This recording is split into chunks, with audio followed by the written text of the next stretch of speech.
What's going on, Star Citizen fans? It's your boy Raptor Spiritus, and I am back with another one. All right, so it looks like today we got the PU monthly report for October, and I do believe I did see that they also had a roadmap roundup for today as well that dropped on at 8 o'clock. So we're gonna get right into it. I'm gonna tell you right now, I'm not reading this content stuff for the AI stuff.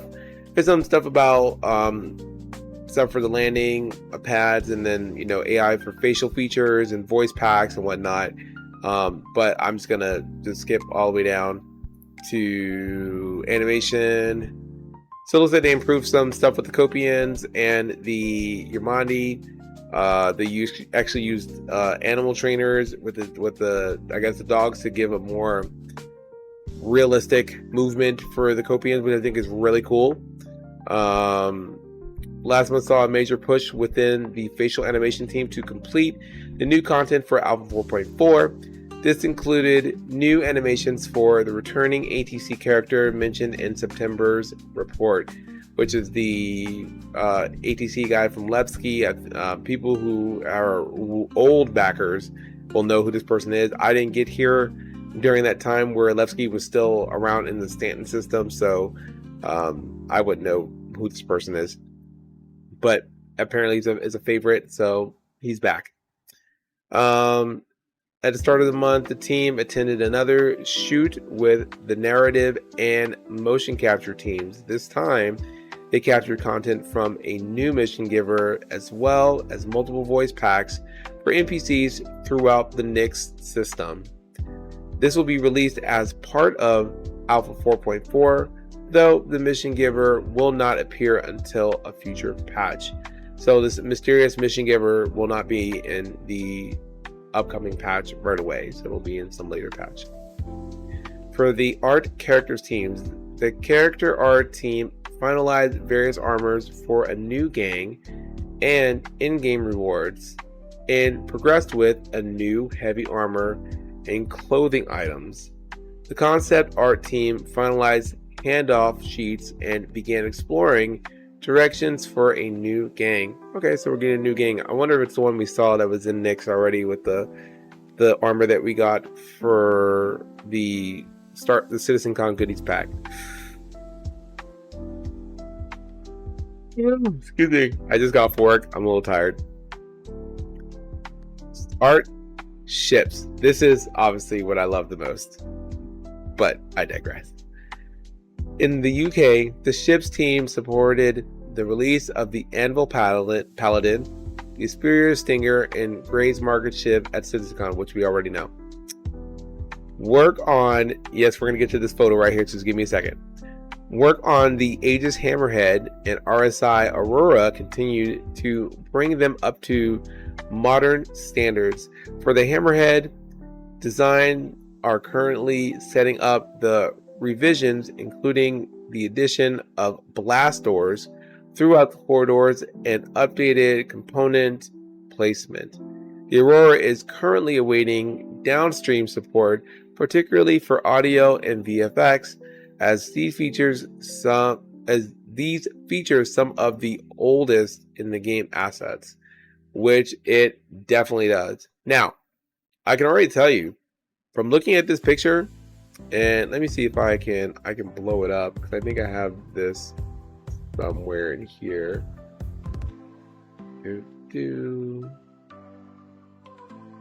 Where is that?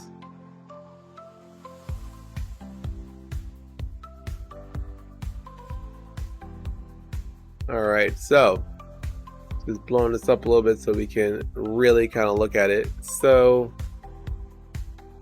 I can already tell you, like, the stuff that's on here, like as far as the material, is definitely up to standard. So they did change basically a lot of the skinning material. It looks like there is a door button, looks like a little blue button to the right, but the materials do look a lot more up to date. I would be surprised if it's just a excuse me. Dang, I'm so sorry. I'm so tired. I wonder if they just did a skin rework versus really changing a few things, because just like the Meteor, they upgraded the interior, as with the Mantis was the original chassis, but they upgraded the interior to reflect RSI. So I'm pretty sure they did the same thing with this, but I can tell from the skin on the outside, they've upgraded the skin textures to be more consistent with RSI color schemes and the textures. So it looks good. I'm not a fan of the Aurora. I mean, unless they, in my opinion, they needed a bigger rework than just a skin job. In my opinion, that's just me. I would love to see it just have a little bit more done to it than just the textures and stuff. But they may have. I don't know. So we will see. But it actually doesn't look bad. Like I said, the textures and as far as for this the ship, it actually looks good. So I'm hoping that maybe there's a couple new maybe animations for it. Maybe they change it just a little bit to bring it up to the RSI standard. So let's get out of that. Actually, I'm just going to lower this for right now. And then this is one that I'm interested in. The Hull B is currently being prepared for its white box review, with the final touches being made to ensure it hits the required functionality criteria. So Hull B, between the Hull A and C, and it has 4 extendable pillars like the Hull C. I mean, yeah, like the Hull C, but it's a little bit, it's smaller, but just a little bit bigger than the Hull A. So I'm actually looking forward to this. If it, oh goodness gracious, sorry, if it ends up being like the Hull A, because I love the Hull A, actually, I have it, and it's actually a really dope ship. But it needs, I mean, 64 ICU cargo is, it's okay, but for a starter. But if I'm trying to move some serious coin, and the thing is, if you look at the mission givers, there's nothing really that moves 64 SCU of cargo. For the small cargo runs, it's like max I've seen is maybe 14, and then you would have to like double up or triple up or quadruple up on missions in order to get enough that'll fill it all the way up. I would love to see just missions that are pretty much in that 60 to that 50 to 60 range SCU, so where you could get the, you know, the full use of it out. That's just me, but I'm looking forward to the Hull B. I will more than likely be definitely upgrading to the Hull B from the Hull A. So we'll see. Like I said, I like it. I'm a fan. I've seen, like I said, from when I used to skim the old ship matrix for CIG. I've always been a fan of the Hull B. I like how it looks with the 4. So we'll see. Oh my god, I'm just ruining this video with all this yawning. Both Drake ironclad models and the command module progressed well into gray box, with geometry and lighting updates to the modular kits helping set the interior tone throughout. This is awesome. It is well, I have to highlight it, well into gray box. I would be hella thrilled if this makes it to IAE. Just saying. It may not make it, but the fact that it's already in gray box, I would be hella excited if the ironclad made it to IAE. I'm just throwing it out there. So, I digress. We'll get back to it. I'm not going to go too far into it because I am looking forward to the ironclad. Forward.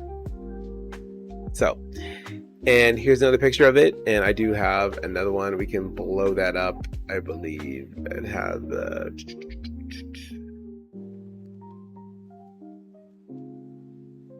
Thought I had... There it goes. So you look at this interior, you don't have to guess. You know what it is. It is Drake all the way. I love me some Drake. People talk about, oh, it's spit and twine, it's duct tape. Do you see any duct tape there? No. It is a functional interior. There's no panels, no luxury covers, no vanity covers, none of that crap. It is cold steel and power. That is what Drake does best. It is a cool ship, and I'm telling you, like this, looking at this interior, I am here for it. Let's go. Make it to IAE.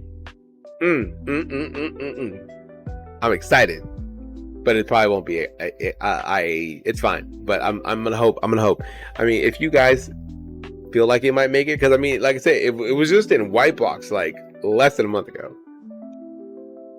and now it's in gray box, well into gray box.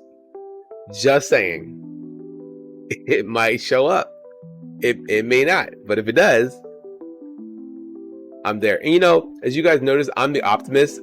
Like here, everybody's like, "Oh, he's such an optimist for Star Citizen." Blah blah blah. You know what? I am, and that's okay. I'd rather be an optimist and then it not happen than me just be like, "Oh, it's never coming." No, I think maybe it's a possibility. We might see the IAE or before the year's up. I mean, I'm just saying, I'd like to see it. So we'll see what happens. So we're gonna move on. I digress. 4 unannounced ships progress through October. The first is on track for its final review in early November, while the second is art complete and currently with the downstream teams. And then we see a picture like this. I have this picture as well. I will blow it up so we can take a gander. Bah. So, what the hell is this?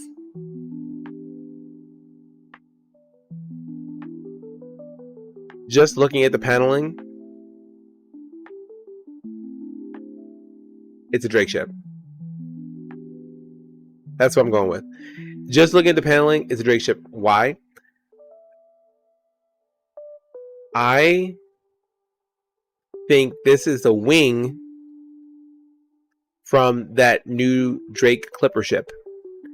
This has a lot of the functionality, a lot of the textures and language like the Drake Corsair wing. I think this is the Clipper ship.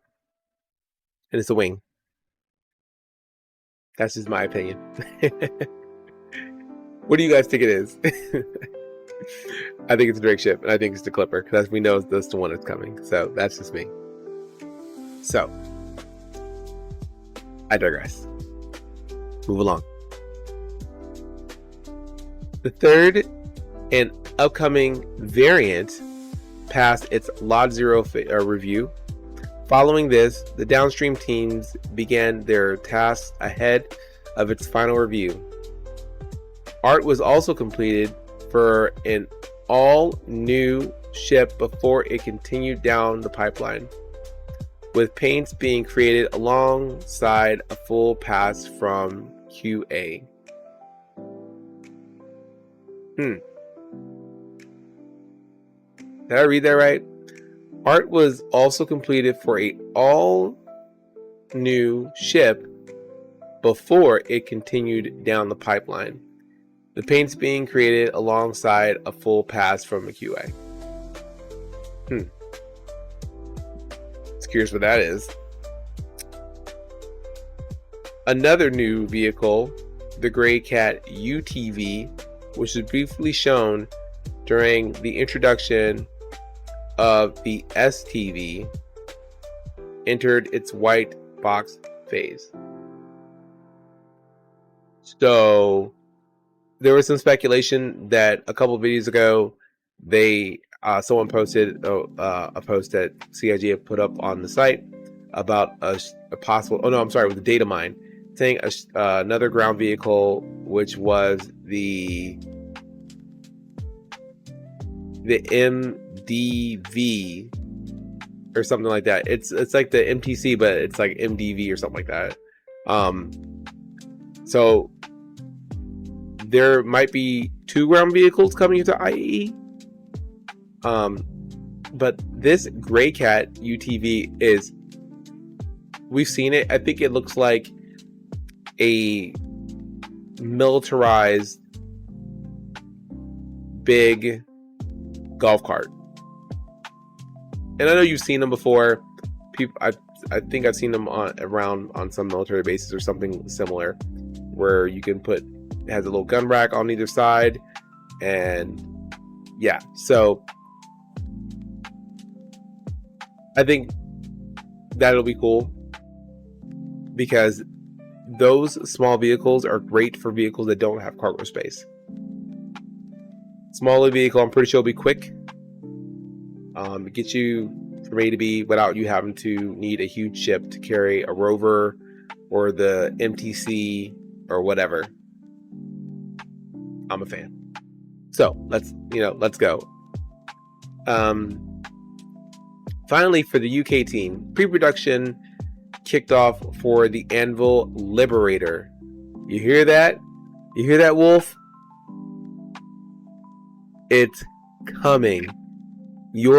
My orgmate Wolf has been talking about this Liberator since I started playing 3 years ago. Maybe 4 years ago. It's been a while. He has been riding the Anvil schlong for so long, and he's been talking about this Liberator for forever. His little carrier ship. He is tickling himself. Well, now you got it. It's in pre-production. Good for you. So I know he's excited about that because it's coming. So there's that. This phase is before official production begins and aims to get a solid base for the wider team to use for further estimations and concept requests to aid in smooth delivery. The North American team progressed with 2 unannounced vehicles. Damn. Wow, these. One is currently with downstream teams for closeout ahead of its final review. Rock on. While the second is approaching its gray box review in early November. I'm telling you guys, gray box, early November means that more than likely it's probably going to be out IAE. I digress. So elsewhere, the RSI Perseus has a large-scale developer and QA playtest this month to check its robustness and intent in combat, which was a great success. Okay, rock on. I really kind of want this ship. I'm trying to hold out. White box work continued on the Drake Kraken. Lisa, my other org-mate, she's all about that cargo. She's all about that cargo. No, I'm just kidding. But no, she really has been talking about this thing. It's a dope ship. So flying aircraft carrier. I mean, what more can you say? So yeah, she was considering that. So there it is, Drake Kraken. It's coming. It's in white box. Let's rock and roll. With more developers moving in onto it as the other projects were completed. Completed. That's cool. Rest of stuff's community stuff. Core gameplay economy. Team spent last month building the economy for Nyx and giving the system character. As part of this, mining, refining, and shops received passes to ensure the right story is told through balance and numbers. For freelance cargo trading, besides the usual changes and new trade routes, the team worked on a journal entry to steer players in the right direction and give insight into how they think about trade. Several missions were adjusted based on the salvage career development. For example, missions should now spawn ships that give farrier rewards for the buy-in, time, and effort invested. This has always been a huge thing, because the reality is that to salvage it takes time. It really does. And the fact that they've changed salvaging, and now you can process construction material and all that jazz. Now you're giving us more things to do. So the question is it worth it? Especially when you're buying it with your own money and hoping to turn a profit. I mean, it has to make sense. So I'm glad they're doing that. Following positive feedback on the faction competition missions, the team provided support for new missions and events currently in production. At the same time, they continue looking into ways to incentivize cooperative gameplay.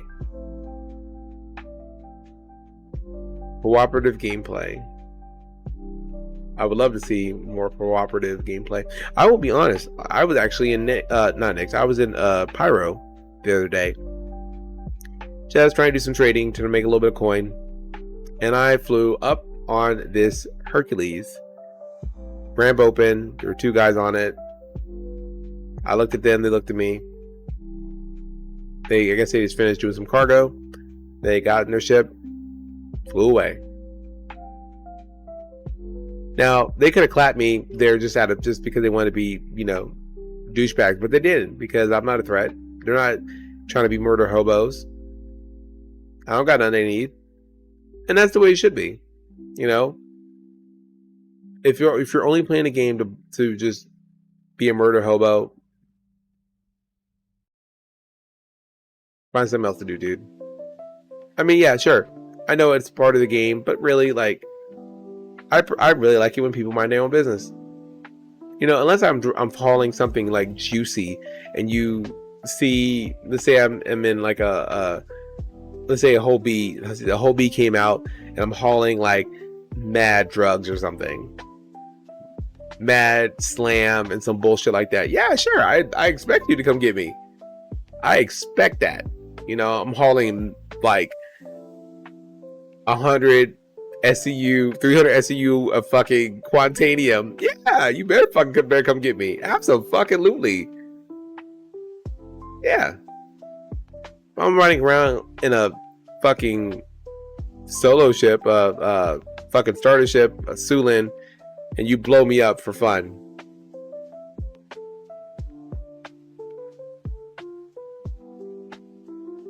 There's a lot of words I could use, but you could have used your bullets for something more important. Just saying. But anyways, so graphics and VFX. See Planet Tech. Is anything about Planet Tech? See Vulcan.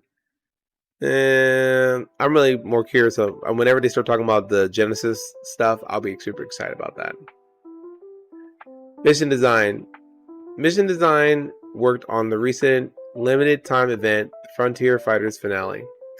This included missions in Pyro and Stanton, along with changes to the tracking tech introduced in the resource event, which is actually pretty savvy. I like it, which allows players to contribute to phases of the contract and earn rewards. Now, I will say, I was kind of interested to earn the rewards from the Citizen for Prosperity, but I'll be honest, it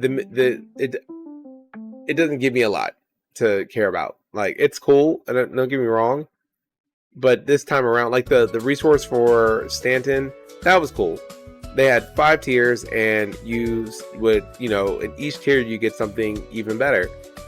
You would start off with just some clothing, like a jumpsuit for that corporation. Then you get a whole set of armor, which I'm all about the armors. And then you get a gun with some paints for some ships, another gun with some paints for some other ships.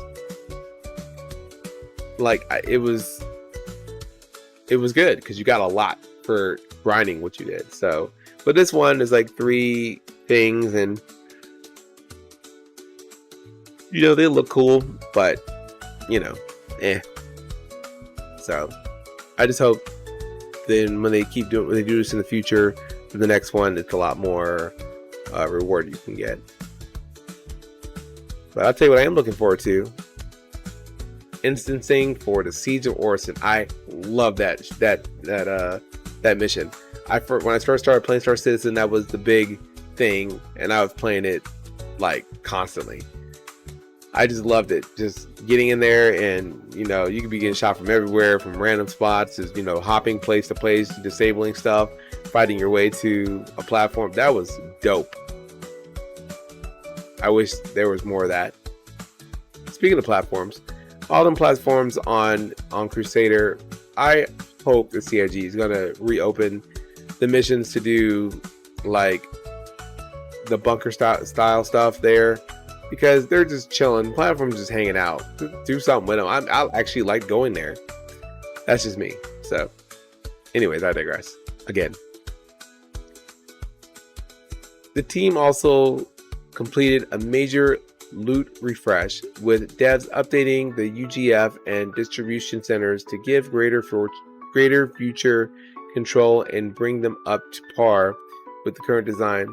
This is something missions and level design will continue to update each time they use older locations. That sounds good. Devs also added several more locations, including the space-based graveyards, which was updated to support the ship ambush archetype. Additional ship graveyards and UGFs were added to generate more missions, supporting the increased player cap and new players.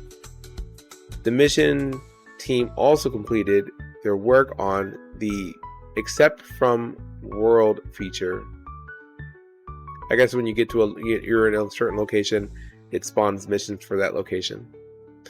This will allow players to accept missions from physical items in the verse instead of having to just use the contract broker. Booklet Emporium is the test case for this. That's cool. This will enable missions outside of mission providers to improve immersion. For example, it could enable a physical jobs board offering mission around a specific location. Yeah, that's basically what I said. The team also set up the new carrier tech at exciting locations to make them more robust when they go online. Carrier missions. I know people were asking about them in a couple videos ago, like a patch 2 back, wondering where they went. They were, I guess, updating it, so that's where it went. So they'll come back soon, which I think will be great.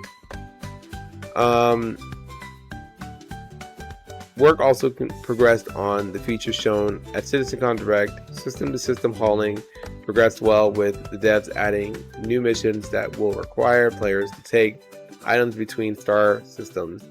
These missions will expand the hauling career until Reputation V2 is implemented. Fabulous.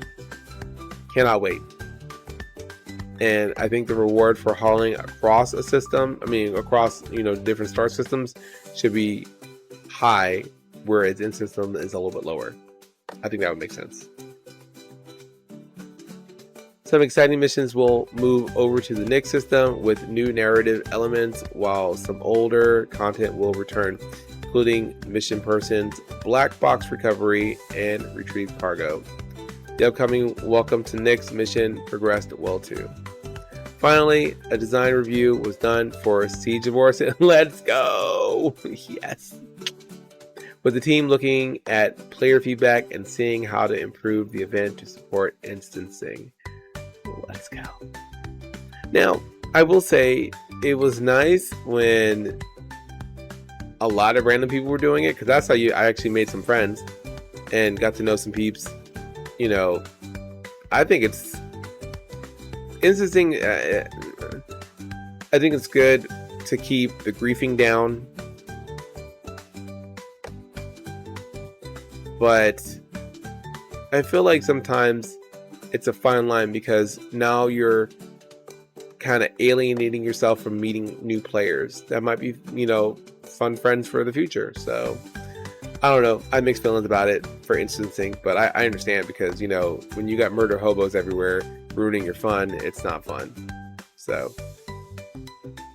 narrative. Last month, narrative team focused on final preparations for the release of Nyx. Since Levski was first added to the standard system years ago, we have been eagerly awaiting the. I'm not gonna try to read this word. Don't mind me. Like I said, I'm struggling. Egalitarian society settling into its proper place among the stars. It took me a minute. I'm sorry. I'm struggling. So there's that. Online technology. Don't really care about that. R&D. Don't care about that either. VFX. I mean, that looks fucking fresh. I like it. It looks dope. Ooh, that looks cool. Getting electrocuted by something. I don't know what it is, but it's something. Oh, you're Mondi. Duh. Yeah, that looks fresh. I mean, I'm here for it. Like, it's the graphics are getting better. The designs, I'm here for it. So that is for the monthly report. And then quickly, we're going to check out the roadmap roundup from November 5th today. It's very small. And let me go here. The only things I want to point out are actually, I don't even have to read them because I actually have the photos here. So let's bring that up. Wow. These guns are called Max OX Disruptor cannons. And I personally never seen these before. Or maybe, I don't know, this looks something different to me. So there's going through 1 through 3.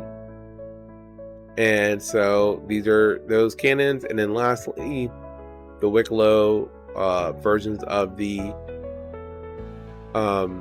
Meteor and the Guardian MX. So those are those.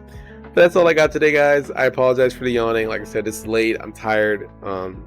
But I did want to get this out to you guys. So it's your boy, Raptor Spiritus. You guys stay safe out there, and I will see you hopefully sometime soon in the verse. Catch you later.